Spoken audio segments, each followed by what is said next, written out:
Hello class 11 students, कैसे हैं आप लोग? I welcome you to this mathematics class. This is lecture number 18 and today we are going to continue with trigonometry 2 and that is trigonometric equations and inequations, and this is going to be part 4. And today we are going to do problem solving of trigonometric equations and inequations. As you already know, the theoretical aspect of trigonometric equations and inequations we have already covered. We covered what do we understand by principal solution, principal value and general solution. We derived various results such as sin x is equal to sin alpha, cos x is equal to cos alpha, tan x is equal to tan alpha. We also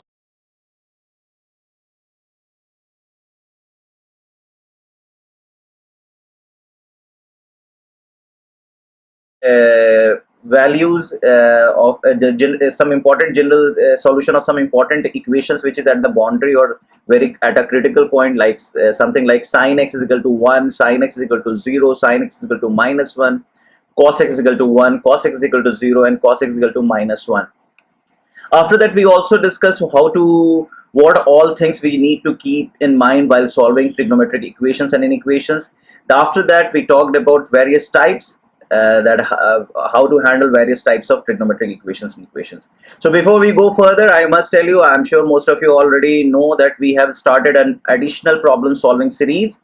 That series is meant for solving problems up to mains and advanced level. If you're facing problem understanding the content of additional problem solving, or even if you're facing the problem understanding the content of regular lectures, don't get upset, don't get demotivated, because that is the first indicator that you are on a right track. If you are not learning something, if you are having problems understanding something, it means that you are trying to understand, and that is what is important. And the content which you are right now tackling is this amount of content you have never try to acquire in your whole entire academic life. So this is for the first time you are being exposed to such an enormous syllabus, such a complex concept. So it's natural that you are not able to grasp all the things, and it is impossible to grasp all the content in such a short period of time. So you need to understand that wherever you are, at what point you are on a right track. If you are facing no problem, it means you are not studying, if you are not following the lectures properly. So problem is just an indicator that you are on a right track. At the same time, you have various avenues to get your doubts resolved.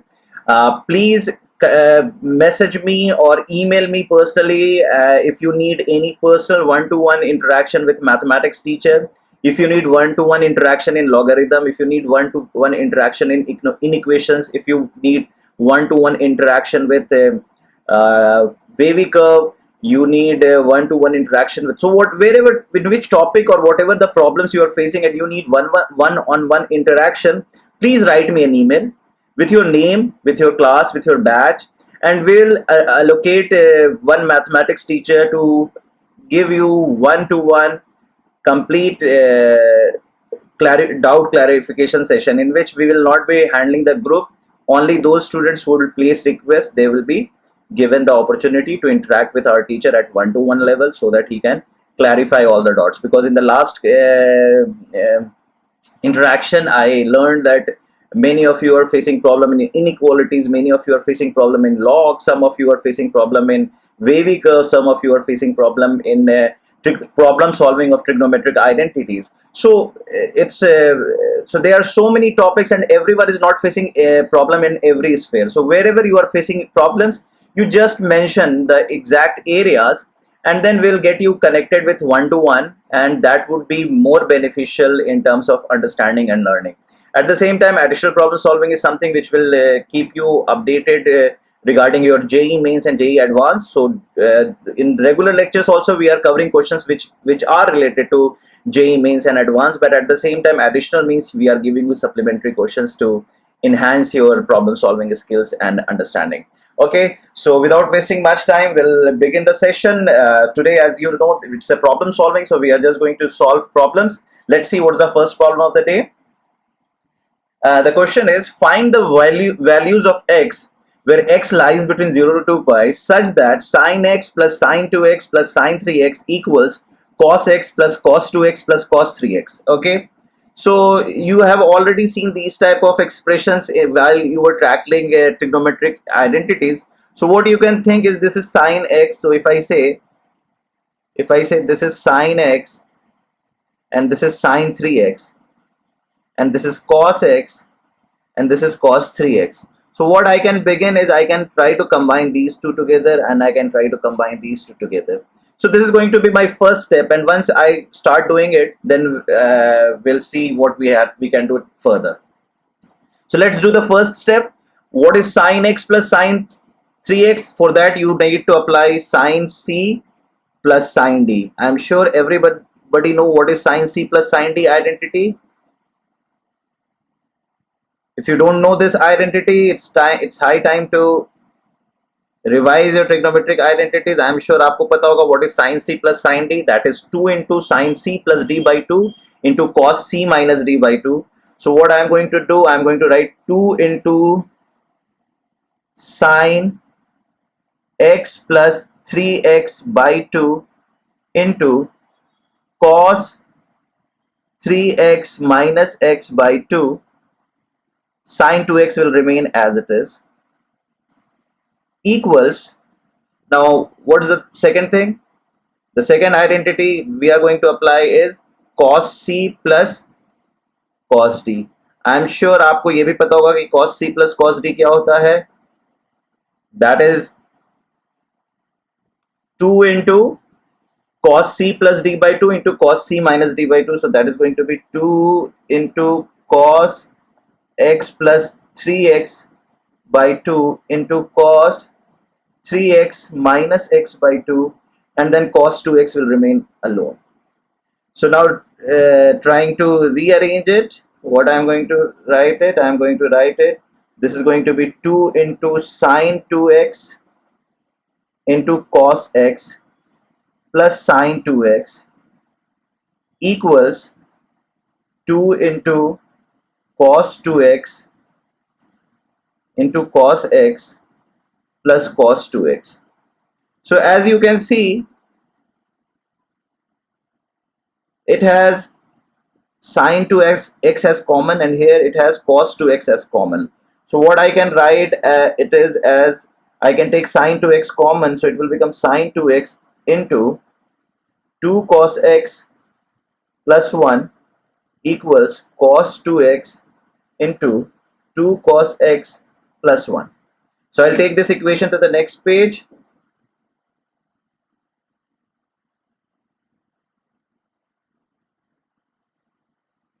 Now, as you know, I have already asked you while solving trigonometric equation in equations or even any equations, you don't have to believe in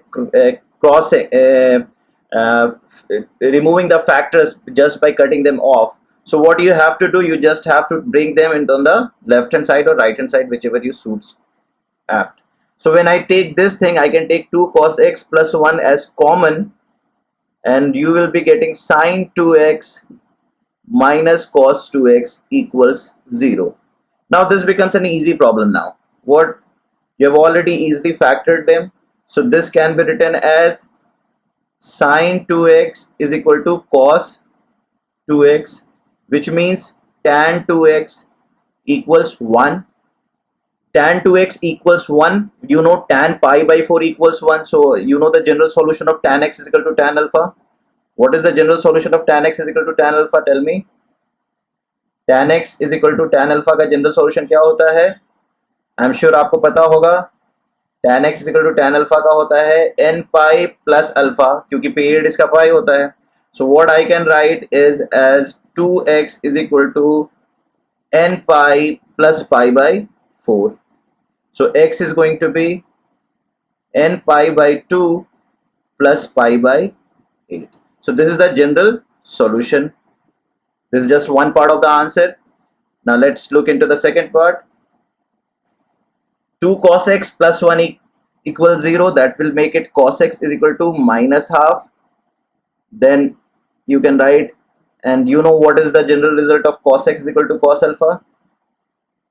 What is the general result of cos x is equal to cos alpha? That is going to be x is equal to 2n pi plus minus alpha. So this can be written as x is equal to, now you know at what value the cos theta becomes half, that is cos 60.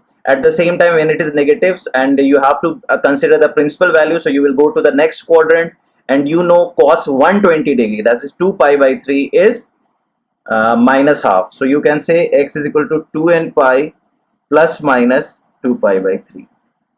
Now these two in a union form is the general solution. Do we have to find the general solution? No, we have to find the principal solution. X belongs to 0 to 2 pi. तो आप देखते हैं x is equal to 2 pi में क्या क्या answer आएगा.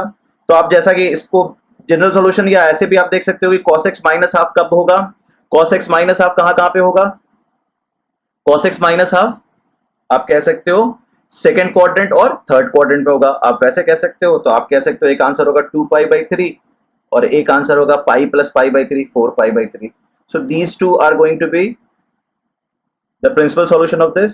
You can write that also like n is equal to 0. If I replace this solution, if I replace n with 0, then I replace n with 0, then I'll get 2n pi 2 plus 2 pi by 3 and minus 2 pi by 3. I'll accept. अगर मैं n is equal to यहाँ पे देखो, ऐसे देखो इसको, let's say अगर आप इसको n is equal to 0 रखोगे तो आपके पास दो चीज आएगी, 2 pi by 3 and minus 2 pi by 3. This will be rejected, this will be accepted. If I put n is equal to 1, it is going to be 2 pi minus pi by 3,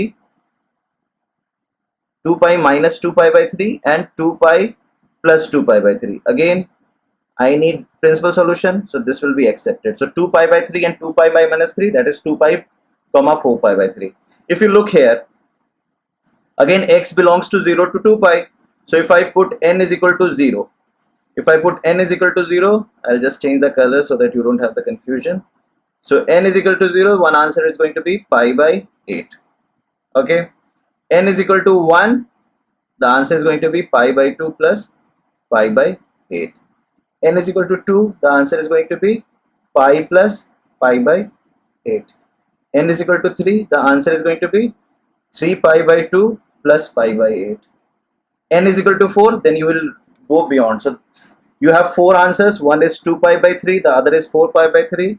This is going to be 5 pi by 8. This is going to be 9 pi by 8. And this is going to be 13 pi by 8. So आपके answers क्या हो गए? आपके answers हो गए, let me right it here. यहाँ पे मैं अलग से आंसर लिख देता हूँ. So first answer is 2 pi by 3, 4 pi by 3, और उससे कौन से चार आंसर्स आए? Pi by 8, 5 pi by 8, 9 pi by 8 and 13 pi by 8. So these are your answers. I am sure आपको ये समझ में आ रहा है कि इसे कैसे हैंडल करना है. So it just need calculations and your peace of mind. This chapter is not very difficult chapter. If you have a clear peace of mind, you won't be able to do mistakes here. But if you don't have a clarity in your mind, if you are feeling a little panicky, definitely there is a good chance that you will fall into the trap of miscalculation. So don't get into that, okay? Now, for what value of k of the equation sin x plus cos x, cos k plus x or cos k minus x equals to has real solution. So जब तक हम इस equation पे काम नहीं करेंगे हम कुछ नहीं कह सकते. और cos k, तो आपको ये सिंपल से दिख रहा होगा कि cos k plus x है और cos k minus x. So what we can do is we can apply cos c plus cos d, which is 2 into cos c plus d by 2 into cos c minus d by 2. I'm sure ये आपको याद होगा. मैं बार बार आपको identities नहीं बताऊंगा क्योंकि अब तक आपको रटा होना चाहिए. So let's see, sin x will remain sin x plus this can be written 2 into cos k plus x plus k minus x by 2 into cos k plus x minus k plus x by 2 equals 2. So what I can write it further, it is going to be sin x plus, this is going to be x, so this is going to be 2 cos k and this is going to be cos x equals 2. Now if you see, this is a constant term here. This is the constant term. You can say this is like the equation in x, and you let's consider this something which is a constant here. So what I can do, I can replace this 2 cos k with a. I can replace a equals 2 cos k. So the equation will look something like, let me write it here. It will look like sine x plus a cos x equals 2. Now this is, you are familiar with this type of thing. Now what you are going to do, you are going to imagine a right angle triangle, and then you are going to say that let's call this as a and this as 1, this as a and that as 1. So this is going to be root 1 plus a square. I am sure आपको ये पता है हम क्या कर रहे हैं. तो क्या हो जाएगा, ये हो जाएगा 1 upon under root 1 plus a square into sine x plus a into under root 1 plus a square cos x into 2 upon under root 1 plus a square. I am sure आपको ये पता है कि हमने क्या किया. Let's call this angle as alpha. So what you can do is you can write this as, you can replace this as, this can be replaced as cos alpha and this can be replaced as sin alpha. And you know what is cos x into cos alpha plus sin x into sin alpha? That is going to be cos x minus alpha, which is equivalent to 2 upon under root 1 plus a square. Now this is the story. Now let's go to the next page. I'll just copy it up.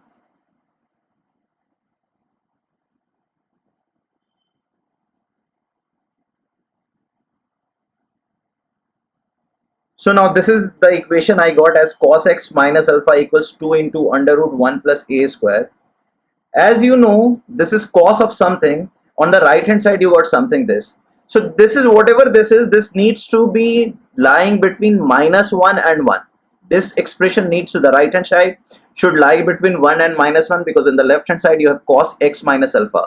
So cos x minus alpha lies between 1 and minus 1. Similarly, 2 upon under root 1 plus a square would lie between 1 and minus 1. Which means, if I try to interpret this thing, I can say this is going to be cos square x minus alpha equals 4 upon 1 plus a square. Which means 4 upon 1 plus a square should have to lie between 0 to 1. 4 upon 1 plus a square has to lie between 0 to 1. Now if you look into this, so definitely 4 upon 1 plus a square would be a positive quantity, so we don't need to write this because this is obvious. So what we need to say is 4 upon 1 plus a square needs to be less than equal to 1. That is the values of equation for which this will have a real equation. And now it's time to get back what is a. A is 2 cos k. So let me just take the reciprocal first. So what I can say is 1 plus a square by 4 would be greater than 1. Definitely when we take the reciprocal on the positive side, the equation reverses. What I can say is 1 plus a square is greater than 4. So what I can say is a square is greater than 3. And what is a square? A square is going to be 4 cos square k should be greater than 3. कैसे मैंने ये कहा? क्योंकि मैंने वापस resubstitute कर दिया, that is a equals 2 cos k. So a को मैंने 2 cos k से रिप्लेस किया तो that becomes 4 cos square k. तो जिसकी वजह से मैं क्या लिख सकता हूँ, cos square k is greater than equal to 3/4. अगर मैं इसको साइन में बदलूं तो ये बन जाएगा 1 minus sine square k is greater than equal to 3/4. अगर मैं साइन को उधर ले जाऊं तो मैं ये कह सकता हूं कि sign square k would be less than 1/4.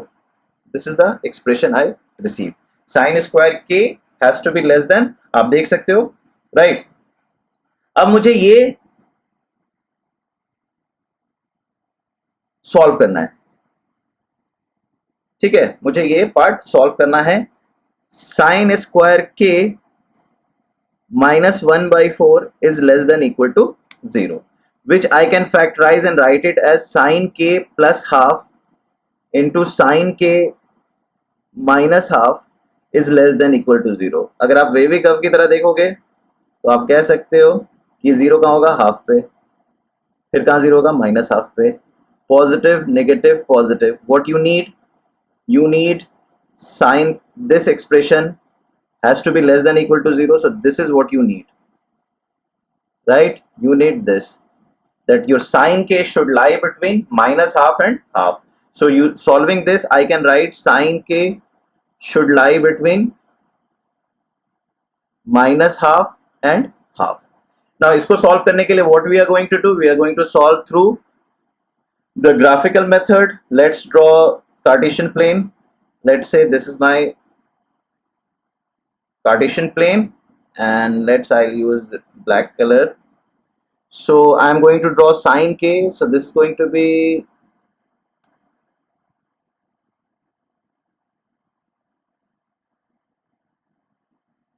okay. As part of the scale, the accuracy of the graph, we are just interested in. Now let's say I need to plot half here and minus half here. So what I am going to do is I am going to draw this line. So this line is going to be minus half, and I am going to draw this line. Sorry, I'm going to draw this line. This is going to be plus half, right? So now you know that this is y is equal to minus half, and this is y is equal to plus half, and you want your curve to lie between minus half and half. So let me use the green color to show the region where it is like minus half to half. So you can say this region, right? This region and this region, and then this will continue to this region. So you can see these tukdas, or you can say these parts, are going to be your solution. Now let's see what are let's try to generalize this. So what I can say is this is going to be minus pi by 6, and this is going to be pi by 6. So this is going to be 5 pi by 6, and this is going to be 7 pi by 6. This is going to be 11 pi by 6. This is going to be 13 pi by 6. Now if you look into the pattern, just try to look into the pattern. Look here, this is one answer. Let me use which color? Let's show it with orange. Now you can say this minus pi by 6 to pi by 6 is one solution जहाँ पे आपका region minus half और half के बराबर है, including minus pi by 6 and pi by 6. फिर ये क्या है, 5 pi by 6 है 7 pi by 6. Then क्या है, ये 11 pi by 6 है 13 pi by 6. So if you see minus pi by 6, this point is pi minus pi by 6. This point is 2 pi minus pi by 6. So what you can see, it is repeating at pi interval. Now if you look here, this is pi by 6, and this is pi plus pi by 6, and this is 2 pi plus pi by 6. So what you understand is, just try to see what exactly I'm trying to do. I'm writing minus pi by 6 से pi by 6 union minus pi by 6 plus pi से pi by 6 plus pi union minus pi by 6 plus 2 pi comma pi by 6 plus 2 pi. ऐसे ये pattern चलता रहेगा. So what you can generalize? You can generalize x belongs to minus pi by 6 plus n pi comma pi by 6 plus n pi. So this is what is going to be the answer, and this is how we are going to generalize it.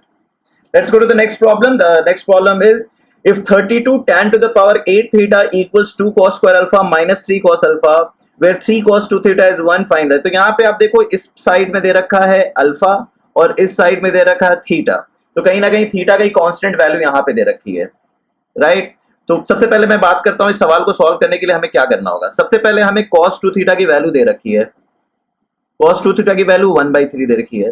हमें tan theta की value निकालनी है, और हम जानते हैं cos 2 theta tan theta के form में लिखा जा सकता है. कैसे?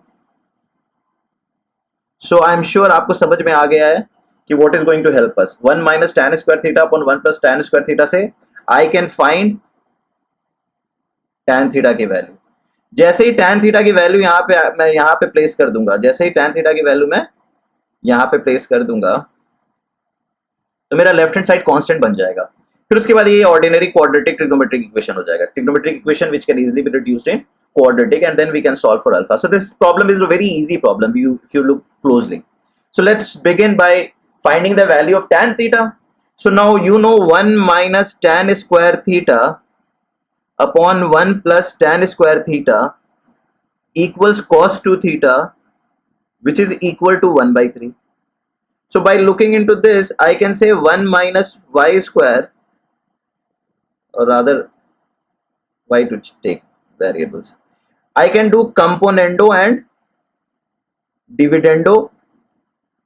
Why do I have to take componendo and dividendo? So that I can free everything on tan square theta. तो मैं componendo में क्या करता हूँ, numerator plus denominator upon numerator minus denominator. जब मैं दोनों साइड न्यूमरेटर अपॉन डिनोमिनेटर और न्यूमरेटर माइनस डिनोमिनेटर करूंगा तो मेरे को आंसर में कोई दिक्कत आती नहीं है। तो मेरा जो इक्वेशन है वो क्या है, मेरा इक्वेशन है 1 minus tan square theta upon 1 plus tan square theta equals 1 by 3. So let's do componendo dividendo. So 1 minus tan square theta plus 1 plus tan square theta upon 1 minus tan square theta plus 1 plus tan square theta equals 1 plus 3 upon 1 minus 3. Simple. What you can do, this and this gets cancelled, this becomes 2. Sorry, यहाँ पे थोड़ी सी गड़बड़ हो गई है। 1 minus tan square theta minus 1 minus tan square theta, right, क्योंकि minus होगा denominator minus denominator है। सो 2 upon 1 will get cancelled, you will get minus 2 tan square theta equals 4 upon minus 2.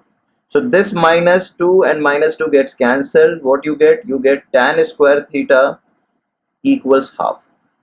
You get tan square theta equals half. Now if you know tan square theta equals half, then what is going to be tan to the power 8 theta? This is going to be tan square theta को अगर आप power 4 ले लोगे तो tan to the power 8 theta होता है, right, इतना तो आपको पता ही है। तो ये क्या हो जाएगा 1 by 2 to the power 4, so which is going to be 1 by 16. So this is going to be something like 1 upon 16, and then 32 tan to the power 8 theta would be equal to 32 into 1 by 16, that is 2. So left hand side has become 2. So my new equation would look something like 2 cos square alpha minus 3 cos alpha equals 2. Now this is like a simple quadratic trigonometric equation which can easily be reduced in quadratic.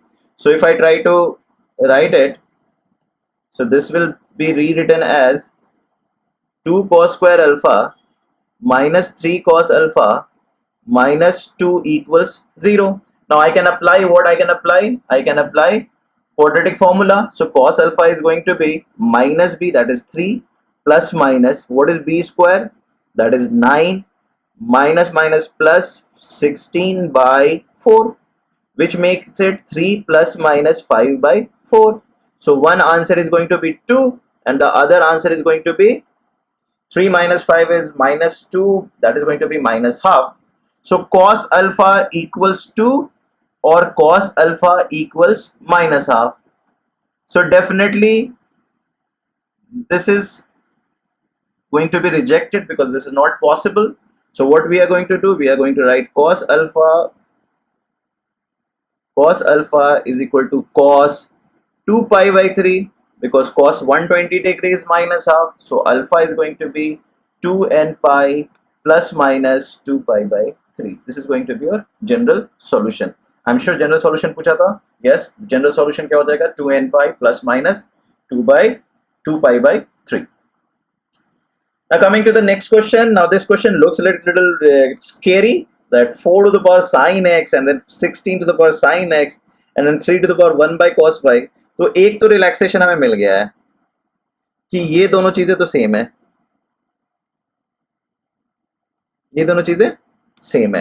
अब ये 4 to the power sin x है और यहाँ पे 16 to the power sine x, क्या relation है देखो, अगर मैं इसको 4 to the power sine x को स्क्वायर कर दूं तो क्या बनेगा, 4 to the power 2 sine x which is going to be 4 square, sorry, which is going to be 4 square to the power sin x, which is going to be 16 sin x. So I know if this is 4 sin x, this is the square of 4 sin x.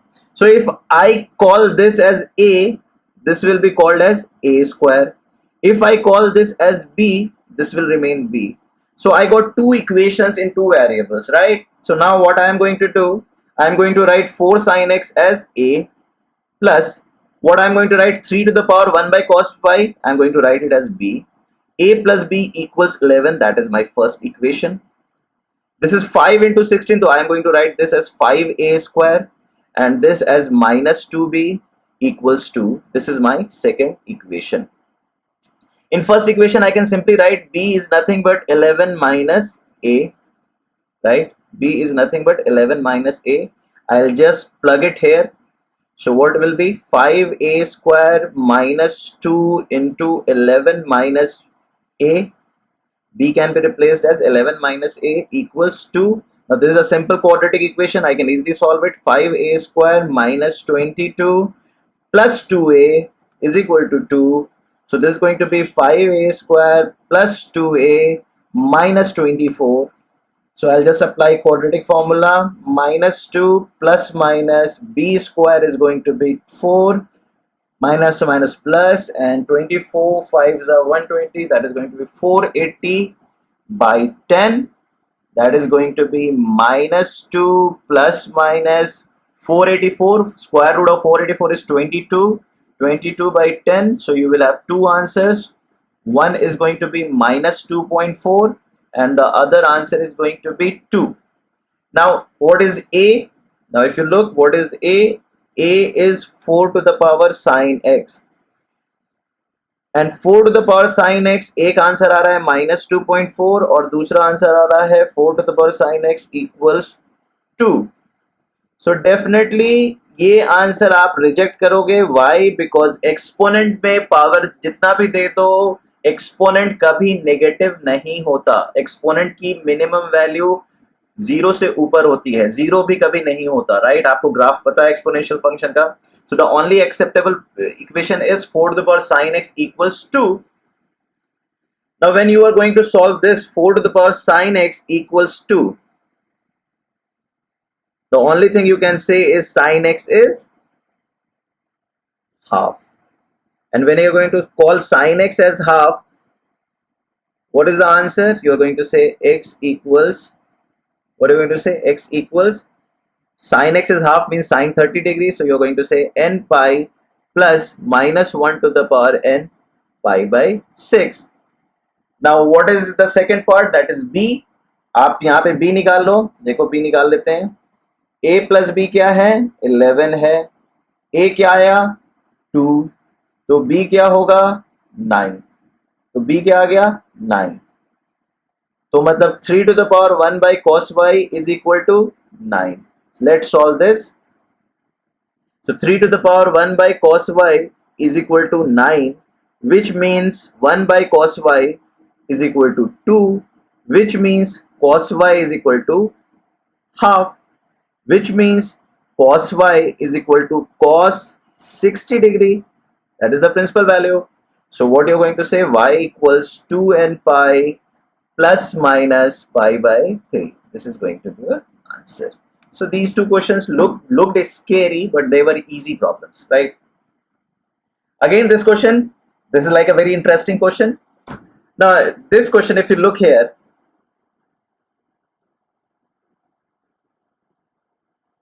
this is root 3 sin x plus root cos x, and here if you see it's some complication, root 3 sin 2x minus cos 2x plus 2.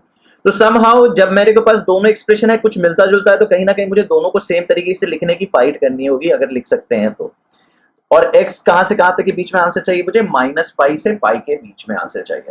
तो अगर मैं देखूं root 3 sin x plus cos x, अगर आप इसको देखो तो आपको पता है, आप इसको बड़े आराम से बाई 2 इंटू टू करके सिंप्लीफाई कर सकते हो. So this is going to be 2 into sine x plus pi by 6, है ना. आप इस तरीके से साइन ए प्लस भी लगा सकते हो. देखो मैं इसको लिख दूंगा कॉस पाई बाई 6 और इसको लिख दूंगा sine pi by 6. Half is sine pi by 6 and √3/2 is cos pi by 6, so that can easily be written as 2 sin x pi plus pi by 6. तो मैंने इस एक्सप्रेशन को बड़े आराम से, तो ये एक्सप्रेशन मैंने क्या कन्वर्ट कर दिया, 2 into sine x plus pi by 6 to the power under root कचड़ा. अब ये जो कचड़ा है वो क्या देखते हैं. अब देखिए कचड़ू क्या है, कचड़ू है √3 sign 2x minus cos 2x plus 2. अब इसको लीनियर बनाने की कोशिश करते हैं, डबल एंगल है तो सिंगल एंगल में लाने की कोशिश करते हैं. तो ये क्या हो जाएगा, ये हो जाएगा 2√3 साइन एक्स कॉस एक्स. ये क्या किया मैंने साइन 2x क्या कर दिया, what is sine 2x, 2 sine x cos x. और मैंने इसको बना दिया cos square x minus sine square x plus 2. Okay, so let's see क्या बना. ये बन गया 2√3 sine x cos x minus cos square x plus sine square x plus 2. Now if I look here, if I focus here, I get something like, this is sin square x. So I get something like sin square x plus 2√3 sin x cos x minus cos square x plus 2. Now this 2 is disturbing me because I am getting all the, I can see that I can easily factorize it if 2 can be handled properly. So 2 को मैं क्या लिख सकता हूँ, again 2 is nothing but what is 1, 1 is sin square plus cos square x. तो मैं इसको लिख सकता हूँ sin square x plus 2√3 sin x cos x minus cos square x plus 2 sin square x plus 2 cos square x. मैंने क्या किया, मैंने 2 को ये लिख दिया, यहां पे 2 आएगा. तो अब देखो पूरा, आप देखो पूरी चीजें बड़े आराम से हैंडल हो गई. ये साइन स्क्वायर एक्स है, ये 2 साइन स्क्वायर एक्स है, क्या बन गया 3 साइन स्क्वायर एक्स. ये 2 कॉस स्क्वायर एक्स है, ये माइनस कॉस स्क्वायर एक्स है, क्या बन गया, इसको एज इट इज डाल दो 2√3 साइन एक्स कॉस एक्स. और ये क्या बन गया, ये कॉस स्क्वायर एक्स बन गया. अब देखो ये परफेक्ट स्क्वायर बन चुका है. ये क्या बन चुका है, परफेक्ट स्क्वायर. देखो कैसे, √3 sine x and cos x. इसका स्क्वायर ये है, इसका स्क्वायर ये है, राइट. सो मैं ये लिख सकता हूँ √3 साइन एक्स का whole square plus 2 into √3 sine x into cos x plus cos square x. तो ये क्या चीज हो गई, ये हो गई √3 sine x plus cos x का होल स्क्वायर. अब मुझे क्या करना है, मुझे इसका स्क्वायर रूट निकालना है. तो स्क्वायर रूट कचड़ा क्या हो जाएगा, स्क्वायर रूट आपको पता है अंडर रूट एक्स स्क्वायर क्या होता है, मॉड एक्स. ये आपको मैंने बता रखा है. तो स्क्वायर रूट लेने में आपको हमेशा ये पता होता है कि इसका पॉजिटिव वैल्यू लेना है, स्क्वायर रूट का साइन जब दिया हो. तो मैं इसको क्या लिखूंगा, मैं इसको लिखूंगा mod √3 sine x plus cos x, mod में आ गया. तो अब आपके पास जो एक्सप्रेशन है कुछ ऐसा आ गया. अब इसको आप क्या लिख सकते हो, इसको अभी आप लिख सकते हो 2 of sine x plus pi by 6. अभी आपने किया था, देखिए अभी आपने इसको लिखा था, this can easily be written as this, हमने ये किया था. तो अब क्या हो गया, आपके पास एक्सप्रेशन आ गया है 2 sine x plus pi by 6 to the power 2 sine x plus pi by 6 equals 4. इस पे क्या है, मॉड लगा हुआ है. तो अगर मैं थोड़ा सा सिंप्लीफाई करके लिखूं तो a to the power mod a equals 4. a to the power mod a equals 4. I am sure आपको पता चल चुका है. एक a 2 होगा बहुत ही क्लियरली, क्योंकि 2 का स्क्वायर 4 होता है. और दूसरा आपको a दिख रहा होगा -2 पे भी सही है, क्योंकि -2 पे इवन पावर भी पॉजिटिव कर देगा. तो a या तो 2 होगा या तो -2 होगा. a क्या है, a है sine x plus pi by 6 which is going to be plus minus, a क्या है 2 sin x which is going to be plus minus 2. So क्या हो गया, sin x plus pi by 6 is equal to plus minus one. तो एक question, एक solution हो गया sine x plus pi by six equals one, और दूसरा हो गया sine x plus pi by six equals minus one. I am sure आपको पता है x plus pi by six would be equal to 2n pi plus pi by two, right. और इसका क्या लिखेंगे आप, इसका लिखेंगे x plus pi by six equals minus pi by to पे माइनस वन होता है, उसके बाद 2n पाई पे रिपीट हो जाएगा, तो आप लिखेंगे 2n pi minus pi by two. तो फाइनली आपका आंसर क्या हो जाएगा, आपका आंसर हो जाएगा x is equal to 2n pi plus minus pi by two minus pi by six. ये आपका दो आंसर हो जाएगा। आपसे पूछ रहा है for x belongs to minus pi से पाई, तो माइनस पाई से पाई करने के लिए आपको जनरल सॉल्यूशन लिखने की जरूरत नहीं है। What you can do, minus pi से पाई के बारे में बात पूछ रहा है, तो आपको पता है कि n की वैल्यू अगर मैं माइनस वन रखता हूं तो माइनस पाई से बाहर चला जाएगा। n की वैल्यू अगर मैं जीरो रखता हूं तो आंसर आता है pi by two. So one answer is this, sorry, इसको आप लिखेंगे x is equal to 2n pi plus pi by two minus pi by six, और x is equal to 2n pi minus pi by two minus pi by six. अब क्या है, अब आप n is equal to one डालते हो, n is equal to zero डालते हो, तो क्या हो जाता है, n is equal to zero डालने पे आपका आंसर आता है pi by two minus pi by six, which is a part of the answer. n is equal to minus one डालने से आप माइनस पाई से बाहर चले जाते हो, n is equal to one डालने से अगेन आप टू पाई से आगे चले जाते हो, तो एक आंसर हो गया पाई by two minus pi by six. इसमें देखिए क्या होगा, इसमें अगर आप n की वैल्यू जीरो डालते हैं तो आंसर होगा माइनस, क्या आंसर होगा, minus pi by two minus pi by six. एक आंसर ये हो जाएगा। अगर आप इसको जीरो डालते हो तो ये होगा, अगर माइनस वन डालोगे तो पाई से बाहर, माइनस पाई से बाहर चला जाएगा, प्लस वन डालोगे तो और टू पाई से बाहर चला जाएगा, ये पाई से बाहर चला जाएगा। तो what is going to be the answer, one is answer is pi by two minus pi by six, which is going to be, if I calculate, this is going to be 3 pi by 6 minus pi by 6, 2 pi by 6, so pi by 3. And if I calculate this as 3 pi by 6, so this is going to be minus 4 pi by 6, that is minus 2 pi by 3. So these are your answer, right? So this is what your careful examination says. Now coming to the next problem, the general solution of sin x minus 3 sin 2x plus sin 3x is equal to cos x minus 3 cos 2x plus 3 cos 3x. Again, I'll just give you the hint because we have 10-14 questions. So I'll just give you a hint to solve this question. Keep it as an assignment. Sin x will be clubbed with sin 3x. Cos x would be clubbed with cos 3x. You will get some factor and try to solve, right? आप यहाँ पे क्या लगाओगे, यहाँ पे आप लगाओगे sin c plus sin d, और यहाँ पे आप क्या लगाओगे, cos c plus cos d।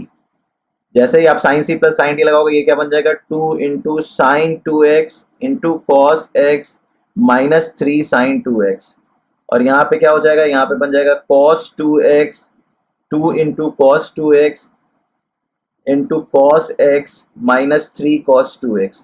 यहाँ से आप साइन 2x निकालोगे, यहाँ से आप कॉस 2x निकालोगे, सेम फैक्टर निकल के आ जाएगा 2 cos x minus 3, and then you can solve it, right. तो ये क्वेश्चन आपके लिए मैं छोड़ दे रहा हूँ। The number of solution of mod cot x is equal to cot x plus one upon sine x, ये मैं सॉल्व कर देता हूँ। देखिए क्या है, मैं दो पार्ट में डिवाइड कर देता हूँ सिंस यहाँ पे मॉड है। तो एक सिनारियो होगा cot x is greater than equal to zero, और एक सिनारियो होगा cot x is less than zero. अगर cot x greater than zero का सिनारियो लूंगा तो ये बन जाएगा cot x is equal to cot x plus one upon sine x. इससे क्या पता चलेगा, कॉट एक्स और कैट एक्स कट जाएगा, तो 1 upon sine x is equal to zero, which is impossible. So no solution for this, no solution for this. आप जैसे देखोगे cot x is less than, strictly less than zero, तो आप इसको लिखोगे minus cot x equals cot x plus one by sine x. वो उधर आप सबको एक तरफ ले जाओगे तो हो जाएगा 2 cot x plus one by sine x equal zero. Cot x को आप क्या लिख सकते हो, 2 cos x upon sine x plus one upon sine x equals zero. So it would be 2 cos x plus one by sine x equals zero. sin x 0 हो नहीं सकता है, so the only solution you have is cos x is minus half. cos x minus half है तो कहाँ कहाँ होगा? Obviously the answer would lie in second quadrant and third quadrant. एक आंसर हो जाएगा 2 pi/3 और दूसरा आंसर हो जाएगा 4 pi/3. So how many solution? 2 solution. This is going to be your answer. Very easy problem. I am sure आपको आता था. ये देखिए इंटरेस्टिंग है, बहुत ही आसान सवाल है, लेकिन बस कोड ब्रेक करना मुश्किल है. कैसे ही कोड ब्रेक हो जाएगा वैसे ही आ जाएगा. जैसा कि आप देख सकते हैं tan mod x है, देखते ही घर डर गए, और सामने राइट mod tan x है, देखते ही डर गए. जो डर गया वो मर गया, और जो इस क्वेश्चन को दिमाग लगा के सॉल्व किया ठंडे दिमाग से, तो वो सॉल्व हो गया. जैसा कि आप देख रहे हो mod tan x means right hand side is positive, right hand side is positive. mod tan x का मतलब क्या हुआ? Right hand side will be positive. देखो क्वेश्चन देखो फिर से देखो. tan x क्या है? mod tan x. Right hand side क्या है? Right hand side is going to be greater than equal to 0. तो लेफ्ट हैंड साइड क्या है? tan mod x, which means it is going to be greater than equal to 0. अब इसका मतलब क्या है? आपका जो mod x है वो कहां लाई करना चाहिए? mod x आपका कहां पे आपका tan पॉजिटिव होता है? आप बताइए. tan आपकी पॉजिटिव कहां होती है? tan आपकी पॉजिटिव होती है फर्स्ट क्वाड्रेंट और थर्ड क्वाड्रेंट में.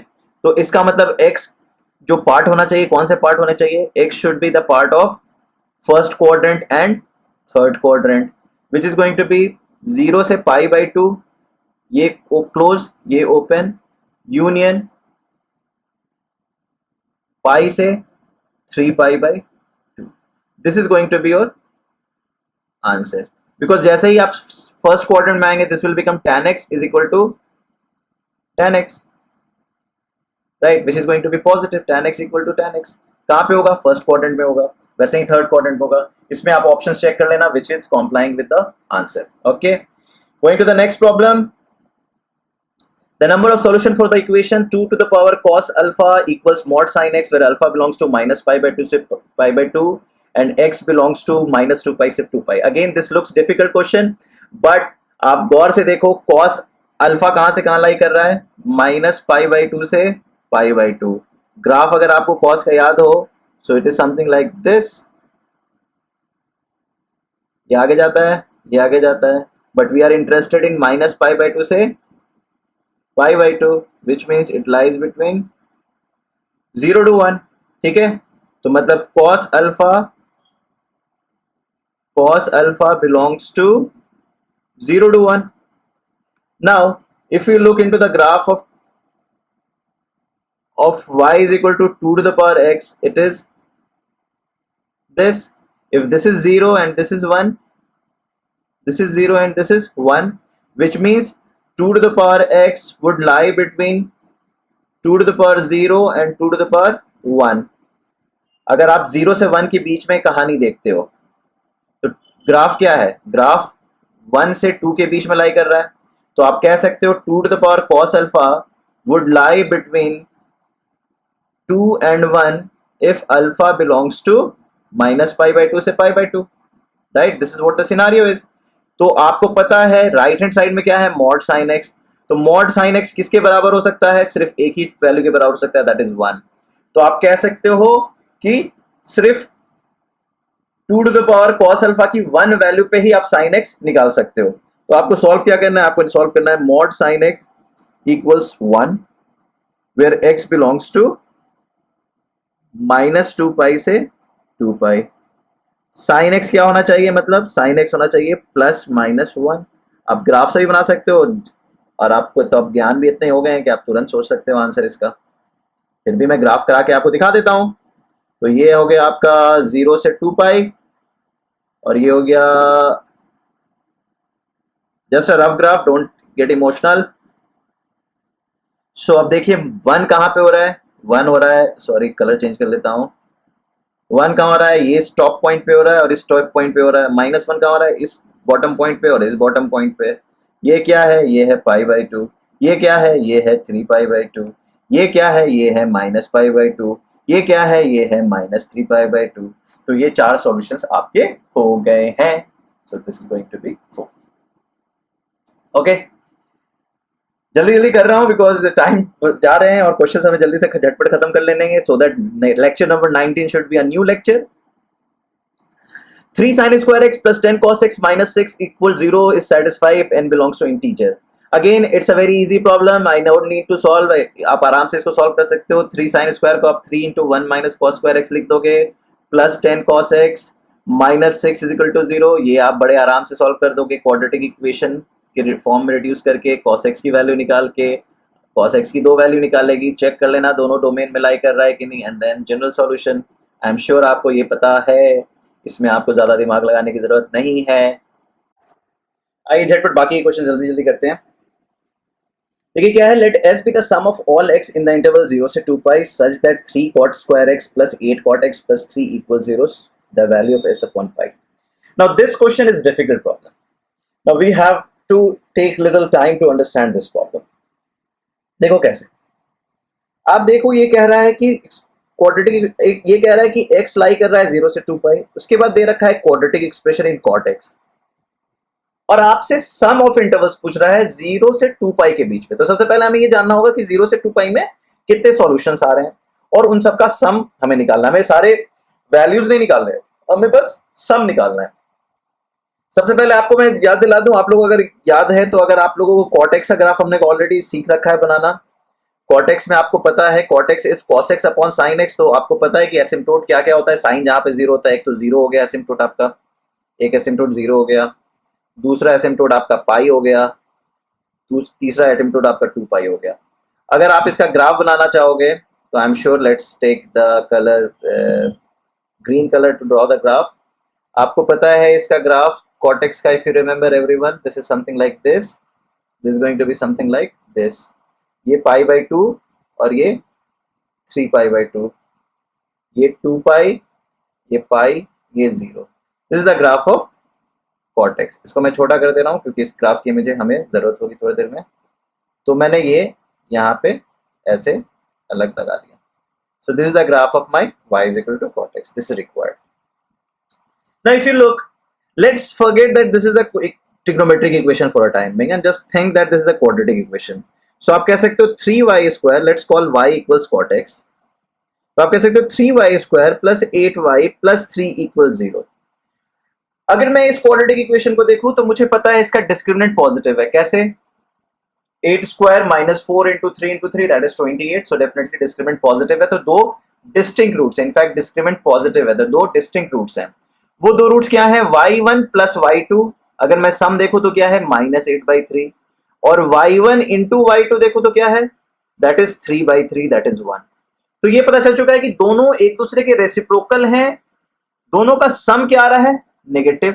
और दोनों का प्रोडक्ट क्या आ रहा है? 1. प्रोडक्ट सेम पॉजिटिव आ रहा है. प्रोडक्ट पॉजिटिव आने का मतलब क्या होता है? प्रोडक्ट पॉजिटिव आने का मतलब होता है रूट्स ऑफ सेम साइन, है ना.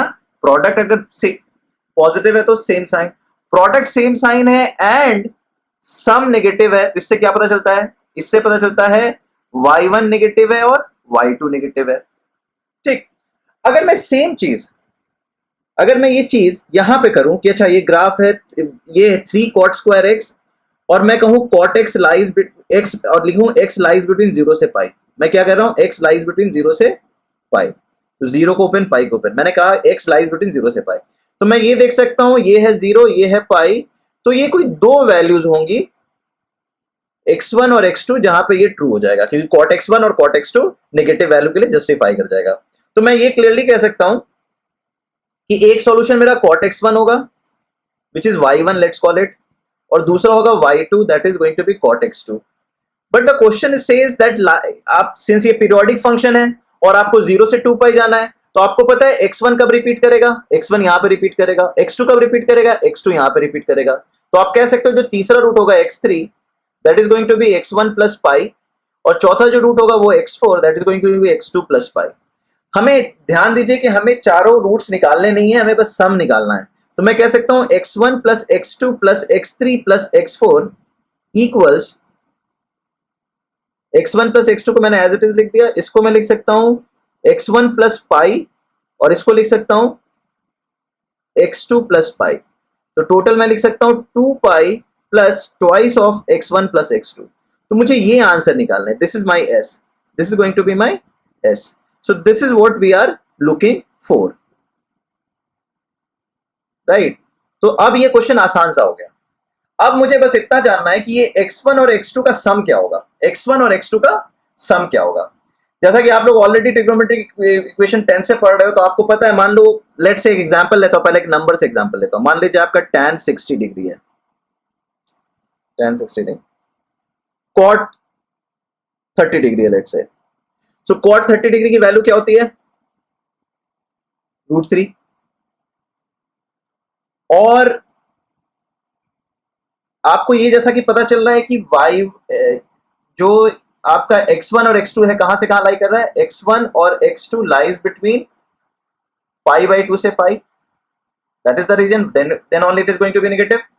और आपको ये पता चल चुका है कि आपको ये चीज, अगर आपको -√3 लिखना पड़े तो आप बताइए क्या होगा। तो आप कहोगे cot 180 - 30, that is cot 150 degree. cot 150 degree पे ये -√3 हो जाएगा, इतना भी आपको पता है, राइट, क्योंकि cot 180 cot pi minus theta is minus cot theta, आपको ये बात पता है। अब इसका रेसिप्रोकल देखते हैं। cot 30 का रेसिप्रोकल आपको पता है cot 60 होता है, राइट। cot 30 का रेसिप्रोकल क्या होता है, cot 60। और अगर मैं ये लिखूं 1/√3, तो ये क्या हो जाएगा, cot 120 degree, which is going to be -1/√3। अगर आप इन दोनों का प्रोडक्ट लेंगे तो क्या हो जाएगा, cot 150 degree into cot 120 degree equals +1, क्योंकि -√3 इंटू -1। तो आप देखिए x1 अगर ये है और x2 ये है, तो सम क्या आ रहा है, x1 + x2 equals 270 degree, which is 3π/2। लेकिन हमने तो ये स्पेसिफिक वैल्यू लिया था, तो आप कह सकते हो सर ये तो इसके लिए, हमें तो पता नहीं x1 x2। चलिए फिर हम जनरल वैल्यू के लिए लेते हैं। मान लीजिए cot अल्फा है, अल्फा लाइज बिटवीन 0 से π/2, लेट से, है ना, 0 से π/2 के बीच में अल्फा लाई कर रहा है। सो cot अल्फा में लेट से एक पॉजिटिव नंबर a है, सो cot पाई माइनस अल्फा क्या होगा, cot pi minus alpha would be -a, अभी हमने देखा था। अब अगर मैं 1/a लिखने की कोशिश करूं, तो मैं लिख सकता हूं cot π/2 minus alpha is 1/a, right. और इसी को मैंने cot अल्फा को cot π/2 माइनस अल्फा लिख दिया, तो उसका रेसिप्रोकल आ गया। अब मुझे इसी को कहां ले जाना है, मुझे इस चीज को कहां पे ले जाना है, मुझे इस चीज को ले जाना है सेकंड क्वाड्रेंट में। तो मैं इसको लिख सकता हूं cot pi minus π/2 minus alpha, which is going to be -1/a। अब देखो x1 क्या है, x1 है पाई माइनस अल्फा, x2 क्या है, π/2 minus alpha, minus minus plus alpha. देखो कैसे हुआ, pi minus π/2 is π/2 plus alpha. अब मैं x1 प्लस x2 कर दूं तो क्या आएगा, pi minus alpha plus π/2 plus alpha. इससे क्या हो गया, अल्फा और अल्फा कैंसिल, क्या आया, 3π/2। तो it was not just for specific value, for any negative values आपका ये स्टेटमेंट ट्रू हो जाएगा। तो आपको क्या पता चल चुका है, s is, let's take the another colour, आपको पता चल चुका है x इज, यहां पे देखिए हमने x को क्या लिया था, 2π + 2 इंटू x1 + x2। और अभी आपको पता चला x1 + x2 क्या है, 3π/2, तो 2 इंटू x1 + x2 क्या हो जाएगा, 3π, तो क्या बन गया 5π। तो s क्या हो गया, 5π। आपको क्या निकालना है, s/π, तो s/π क्या हो जाएगा, 5। इस क्वेश्चन को दोबारा देखना, नहीं समझ में आए तो 2 बार देखना, उसके बाद नहीं समझ में आए तो मुझसे फोन करना, या आप अमरजीत सर से, आदित्य सर से या प्रमोद सर से कॉल करके पूछना, वो आपको एक्सप्लेन कर देंगे अच्छे से। लेकिन दोबारा कर देखोगे तो आपको समझ में आ जाएगा। अब जल्दी जल्दी बात करते हैं। This is cos 4x and this is sin 5x, इन दोनों का सम इक्वल्स टू।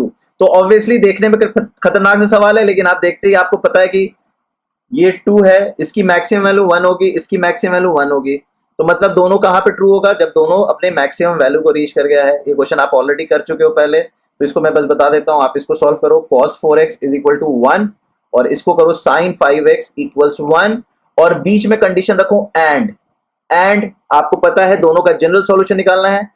cos 4x 1 है तो 4x इक्वल्स क्या हो जाएगा, 1 कहाँ पे होता है कॉस, कॉस होता है 0 पे 1, फिर दोबारा कब होता है 2 पाई पे 4 पाई पे, तो मैं लिख सकता हूँ 2n पाई, तो x क्या हो गया, x हो गया n pi by 2। So this is one solution, and है मतलब कॉमन सॉल्यूशन निकालना है। साइन 5x इज 1, तो 5x is equal to 2n pi plus pi by 2, क्या हो गया 2n पाई, इसको let's call this as m, let's call this as m, 2m pi, so this is m pi by 2, let's call this an n, तो ये क्या हो गया x is equal to 2n pi by 5 plus pi by 10।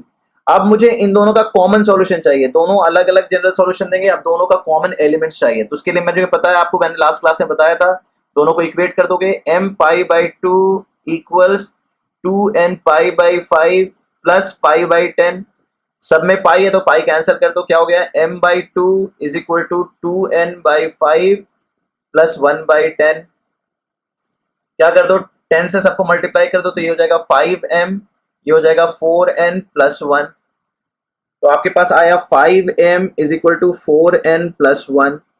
अगर मैं इसको लिखूं 5m minus 5, तो ये क्या हो जाएगा 4n प्लस 1 माइनस 5, क्या हो गया 5 इंटू m माइनस 1, ये हो गया 4 into n minus 1, right.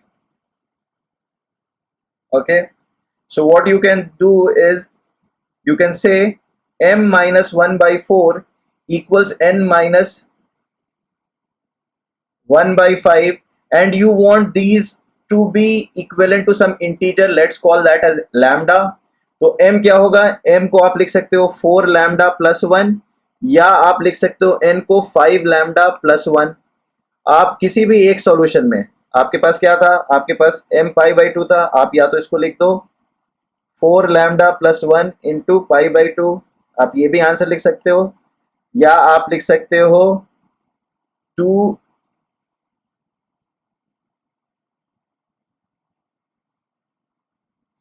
2 pi by 5 into n is 5 lambda plus 1 plus pi by 10। Interesting चीज देखिए क्या हो रहा है, दोनों को आप सिंप्लीफाई करो, ये क्या बन जाएगा, ये बन जाएगा देखो 4 लैम्डा क्या बन जाएगा 2 lambda pi, 2 lambda pi plus pi by 2, ठीक है। और इसको सिंप्लीफाई करो, ये बन जाएगा 2 lambda pi plus 2 pi by 5 plus pi by 10, इसको सिंप्लीफाई करो क्या बन जाएगा, ये बन जाएगा 2 lambda pi plus pi by 2। तो दोनों सेम ही आंसर आएगा, आपने लास्ट टाइम भी किया था, यहाँ पे भी कर सकते हो, तो कोई एक पुट करके सिंप्लीफाई कर दो, यू विल गेट द। तो देखते हैं सवाल क्या है, देखिए sine square x plus sine square 3x by 4 equal sign x into sine square 3x, ठीक है। अब इसको हमें सॉल्व करना है, इसको सॉल्व करने के लिए देखिए क्या होगा, हम सबसे पहले बढ़ेंगे sine square x plus sine square 3x by 4 minus sign x into sine square 3x। अब यहां पे हमारा हाथ आके रुक जाएगा। अब देखो क्या करेंगे, तो कहीं ना कहीं आगे तो बढ़ना ही है, ये मेरा परफेक्ट स्क्वायर है, तो मैं इसको ऐसे लिख सकता हूँ साइन एक्स का होल स्क्वायर। देखिए ऐसा क्यों करना, देखिए अभी आपको पता चलेगा। यहाँ पे साइन एक्स है, यहाँ पे साइन स्क्वायर 3x है, अगर मैं यहाँ पे 2 डालूं तो यहाँ पे मुझे 2 डालना होगा। देखिए क्या कर रहा हूं मैं, अभी आपको पता चल जाएगा क्या हो रहा है। तो अब देखिए ये हो गया साइन एक्स का होल स्क्वायर, ये हो गया 2 इंटू साइन एक्स, ये हो गया द सेकेंड टर्म। अगर आपको याद हो क्लास 10th में हम लोग मेकिंग द परफेक्ट स्क्वायर कैसे बनाते थे, ऐसा ही बनाते थे, जिसमें ये ए स्क्वायर हो जाता था माइनस 2a, इसे हम b मान लेते थे। अगर ये b है तो अगर ये मान लीजिए b है तो b स्क्वायर क्या होगा, b स्क्वायर हो जाएगा sign to the power 4 3x by 4। वो टर्म दिख नहीं रहा है मुझे, तो वो मुझे इंट्रोड्यूस करना होगा ऐड और सब्ट्रैक्ट के माध्यम से। तो मैं इसको लिखूंगा साइन एक्स का whole square minus 2 into sine x into sine square 3x by 2 plus sine square 3x by 2 का होल स्क्वायर, मैंने बी टर्म ऐड कर दिया, ऐड किया तो सब्ट्रैक्ट भी करना होगा, minus sine square 3x by 2 का होल स्क्वायर, और बाकी क्या है, बाकी ये टर्म एक्स्ट्रा है, सो इसे मैंने लिख दिया sign square 3x by 4 equals 0, है ना। अब देखिए क्या हुआ, अब ये बन गया परफेक्ट स्क्वायर, ये बन गया sine x minus sine square 3x/2 का होल स्क्वायर।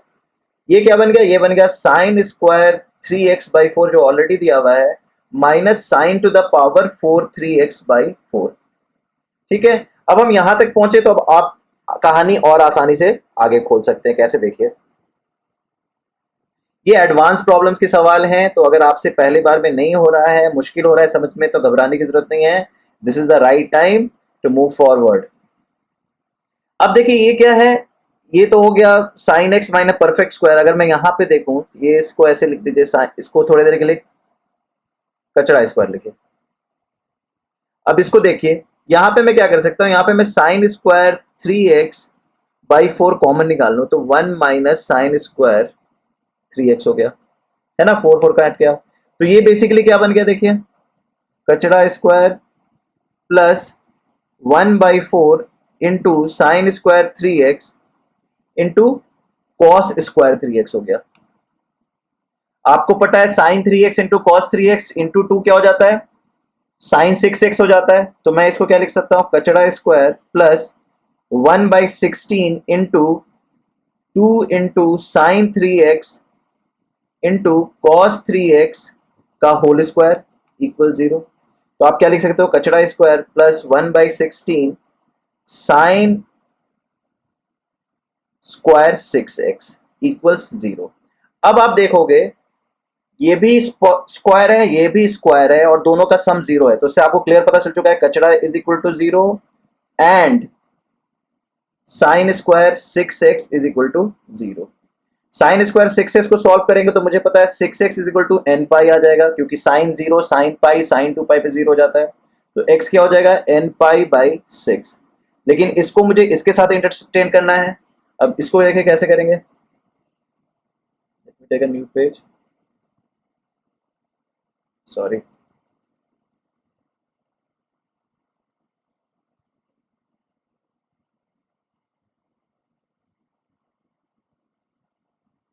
ठीक है। अब मुझे इसको इंटरटेन करना है, इंटरटेनिंग में क्या आ गया, sine x minus sine square 3x/4 should be equal to 0, sine by 2 equal to 0, जिससे मुझे पता चला कि sine x should be equal to sine square 3x/2, right. अब देखिए आपके पास है x is equal to n pi already, और इसी के साथ इंटरसेक्ट मारना है इस सॉल्यूशन को, तो मतलब ये should be the part of this, other कोई भी इसके अलावा आंसर नहीं एक्सेप्ट किया जाएगा, राइट। तो x is equal to n पाई/6 है, तो 3x क्या हो जाएगा, 3x हो जाएगा 3 pi which is 3x is equal to 3 n तो है ही, तो क्या हो गया n पाई/2, 3x क्या हो गया n पाई/2। अगर आपका देखिए x क्या है n पाई/6, तो 3 क्या हो जाएगा, 3 से मल्टीप्लाई करना पड़ेगा, that is going to be n पाई/2। अब x n क्या है, n इवन होगा तो क्या होगा, और n ऑड होगा तो क्या होगा। n अगर इवन होगा तो आपका आंसर हो जाएगा, n अगर इवन है तो 0, फिर क्या होगा पाई, फिर क्या होगा 2 पाई, तो 3 पाई का ये कहानी हो जाएगा। और अगर n ऑड है तो क्या होगा, पाई/2, 3 पाई/2, 5 पाई/2। तो अगर मैं कहूं अगर n इवन है तो ये क्या हो जाएगा, ये हो जाएगा sine x is equal to 0, black ले लो, क्योंकि साइन स्क्वायर 3x है, 3x अगर n अगर इवन है तो साइन एक्स 0 पे ये कहानी आ जाएगा, sine x is equal to 0। और अगर n ऑड है, n अगर ऑड है तो ये इक्वेशन क्या बन जाएगा, let's take that different colour. n अगर मैं इवन ले लूं, यहां पे n को इवन ले लूं, तो साइन स्क्वायर 3x क्या बन जाता है, साइन पाई/2 का square sine 3 pi square, that is going to be 1। तो आप कह सकते हो sine x is going to be half, right. तो अब आपकी पूरी कहानी इस पे डिपेंड कर रही है कि आपने कहा sine x is equal to 0, तो x क्या हो जाएगा, n क्या लिया था आपने, n लिया था आपने इवन, n आपने इवन लिया था और x 0 आ रहा है, तो इसका आंसर हो जाएगा 0, 2 पाई, 4 पाई, 6 पाई, राइट। तो आप कह सकते हो एक आंसर आपका 2n पाई निकल के आ गया। और साइन x अगर हाफ हो रहा है तो आप क्या लिख सकते हो, x is equal to n pi plus -1 to the power n pi by 6 where n is odd. तो आप इसको ऐसे भी लिख सकते हो या आप इसको ऐसे लिख सकते हो, x is equal to 2n plus 1 pi minus pi by 6। तो आप इन दोनों को एज ए यूनियन सॉल्व कर सकते हो। कॉम्प्लिकेटेड है, नहीं समझ में आया है तो डोंट वरी, इसके 2-3 सवाल आज के लेक्चर के ऐसे हैं जो मुश्किल है समझने में। आप दोबारा देखना, तिबारा देखना, और उसके बाद अगर नहीं फिर भी ना समझ में आए तो मेरे साथ लाइव इंटरेक्शन कर लेना, या अमरजीत सर के साथ, आदित्य सर के साथ, प्रमोद सर के साथ। Last problem of the day, काफी लंबा लेक्चर हो गया है, so let's finish it of जल्दी से। यहाँ पे देखिए क्या है, 12 sine alpha plus 5 cos alpha, और यहाँ पे क्या है 2b² माइनस 8 बीटा। मतलब एक तरफ अल्फा एक तरफ बीटा, ये क्या हो रहा है, और एक तरफ ट्रिग्नोमेट्रिक फंक्शन है दूसरी तरफ क्वाड्रेटिक फंक्शन है, तो मतलब हालत खराब होने वाली है। लेकिन अगर गौर से देखिएगा तो बहुत ही आसान सवाल है। क्यों? आपको अगर इस तरीके की चीजें होती है तो हमेशा बाउंड्री कंडीशन देखा जाता है। अगर आप इसको देखो 2β² माइनस 8 बीटा प्लस 21, आपको पता चला है कोफिशिएंट ऑफ β² क्या है, पॉजिटिव, तो आपका पैराबोला कैसा होगा, ऐसा होगा, राइट। पैराबोला आपका क्या होगा, ऐसा होगा। तो ये जो पॉइंट होगा ये क्या होगा, ये आपका मिनिमम पॉइंट होगा। मिनिमम पॉइंट क्या होता है, वर्टेक्स। वर्टेक्स क्या होता है, -b/2a कॉमा -d/4a। तो देखते हैं इसका मिनिमम पॉइंट क्या है। इसका मिनिमम पॉइंट देखो तो -d क्या होता है, d क्या है, b² माइनस, अगर क्वाड्रेटिक इक्वेशन ये है 2β² माइनस 8 बीटा प्लस 21, तो इसका डिस्क्रिमिनेंट देखो क्या हो जाएगा, 8² माइनस 2 इंटू 21 इंटू, ठीक है, 64 minus beta square, a square is going to be, sorry -4ab ना, -4ab, so 64 minus 21 into 4, that is 84. So this is going to be d equals 64 minus 168, right? 21. So this is going to, discriminant is going to be -104. So definitely this parabola is going to be something like this, right? Totally up. Discriminant -1/4 है, तो vertex क्या, vertex का जो ordinate होगा वो क्या होगा, -d/4a minus 104, और 4 इंटू 2 दैट इज 13। तो आपको पता चल चुका है कि इसकी जो मिनिमम पॉइंट है वो क्या है, 13। इस एक्सप्रेशन की मिनिमम वैल्यू क्या है, 13। It will always be greater then 13 और इक्वल टू 13। अगर आप इसको देखो, अगर आपको याद हो कि हमने ट्रिग्नोमेट्रिक फंक्शंस की भी मैक्सिमम मिनिमम निकालने की कोशिश की थी, 12 साइन प्लस 5 कॉस अल्फा का क्या होता है, √a² plus b² max value होता है, तो √12² प्लस 5² क्या होता है, 13। तो मतलब इसकी मैक्सिमम वैल्यू क्या निकल के आई, इसकी मैक्स वैल्यू 13 निकल के आई। इसकी मैक्सिमम वैल्यू 13 है और इसकी मिनिमम वैल्यू 13 है। इसकी मैक्सिमम वैल्यू 13 है और इसकी मिनिमम वैल्यू 13 है। तो ये इक्वेशन ट्रू कब होगा, जब ये दोनों 13 के बराबर होंगे। तो एक इक्वेशन अल्फा की वैल्यू आप निकल सकते हो 12 sine alpha plus 5 cos alpha is equal to 13, इसको सॉल्व करके, और बीटा की वैल्यू आपने ऑलरेडी -b/2a इसका आंसर होगा, क्योंकि -b/2 पे ये 13 होता है, और -b/2a क्या होगा, सिंपल सी बात है, beta would be equal to -b/2a, तो 8 minus b is minus minus plus, और 2a is 2 into 2, so that is going 2। तो beta is going to be 2, और अल्फा का आप आराम से जनरल सोल्यूशन निकाल सकते हैं। So I will not take it further because आज काफी क्वेश्चन हो गया और काफी मुश्किल सवाल भी हुए। सो डोंट वरी, आप सारी चीजों को बड़े आराम से सीख सकते हैं if you remain calm and patient. Okay, so let's meet very soon again. And ये काफी कुछ आपको कैप्चर करने को है, ये लेक्चर असिमुलेट करने में आपको 3-4 दिन लगेंगे। सो बी वेरी क्लियर, एंड आपको जहां पे भी प्रॉब्लम आए आप जरूर कॉन्टैक्ट करें हमें। Okay students, bye, take care.